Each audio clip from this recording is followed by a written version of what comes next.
a new theory about human nature was put forward by Sigmund Freud.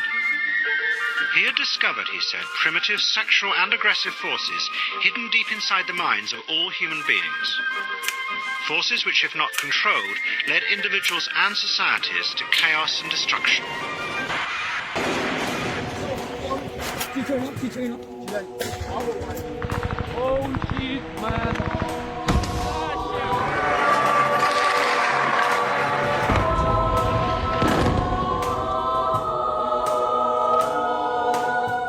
I'm not saying that this is worse than being an Amazonian tribe. I'm saying it's worse than being an Amazonian tribe, it's less than being an Amazonian tribe, unless we make use of it. In other words, this culture is not something to be preserved, but something to be exercised as an opportunity. We are free, well-fed, well-educated, we have access to the great databases of the world. A certain moral responsibility comes with that. A warning note, this doesn't mean English is going to be dominant forever. The history of languages is pretty clear. I mean, if you had asked an Akkadian, wow, look how widespread Akkadian is, they're like, well, yeah, it's a lingua franca. If you don't know Akkadian, you're no one. Of course, we've got cuneiform writing, we've got all power, we're trading posts all over the place. Yeah, that didn't work out so well, right? Akkadian is not spoken that commonly today.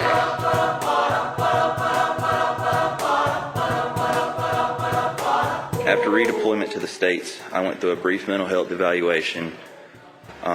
I was explained that I might soon be experiencing some adverse reactions to the war, such as nightmares, flashbacks, etc. But that they should go away and that was perfectly natural. Look at any field that actually, truly, desperately values excellence above all things, which is rare, by the way.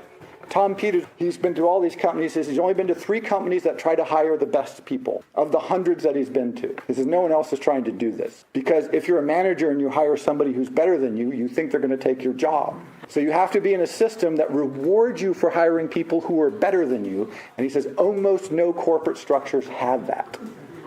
You are penalized because you look bad. As a scientist, you just want to be working on cutting-edge science, and you believe you're doing your country a favor and eventually be used for good, and that's part of how you get funding from the Senate for billion-dollar projects, is you have to have dual purpose, one for civilian uses and one for military. And we don't really think of the implications for the negative part. We just want to work on new cutting-edge stuff. Technology is critical for a better future on many different levels. But if you look at if you want to get sort of a sense of the zeitgeist, if you look at all the science fiction movies that are made in Hollywood, they almost all portray a future that doesn't work, where technology destroys people. You have robots killing people like the Terminator, and I think that this, and so I do think there is this sort of sense that we no longer have as much confidence about the future being a better place.